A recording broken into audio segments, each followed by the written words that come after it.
नमस्कार, सत्यदर्शन न्यूज मध्ये आपले स्वागत आहे. मी पायल शहा. एक नजर टाकूया आजच्या ठळक घडामोडीवर. शिवसेना पक्ष आणि चिन्ह सुनावणीला तारीख पे तारीख. पुढची तारीख 23 जानेवारी. महाराष्ट्राच्या राजकारणाला गेली 2.5 वर्ष हादरवणारा शिवसेना पक्ष आणि धनुष्यबाण चिन्हावरील वाद आता निर्णायक टप्प्यावर येऊन ठेपलाय. आज या प्रकरणावर सुनावणी होणार होती, मात्र अरवली पर्वतरांगा प्रकरणामुळे या याचिकेवर सुनावणी होऊ शकली नाही. त्यामुळे सर्वोच्च न्यायालयात पुन्हा तारीख मिळाली.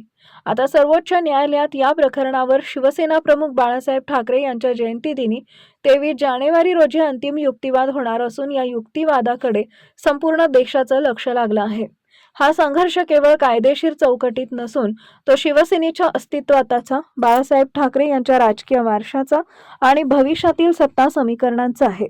सर्वोच्च न्यायालयानं सरन्यायाधीश सूर्यकांत आणि न्यायमूर्ती जय माल्या बागची यांच्या खंडपीठासमोर हे प्रकरण 23 जानेवारी रोजी अंतिम युक्तिवादासाठी येणार आहे. याआधीच न्यायालयानं नोव्हेंबर 2025 मध्ये हे प्रकरण बराच काळ प्रलंबित असल्याचं नमूद केले होते.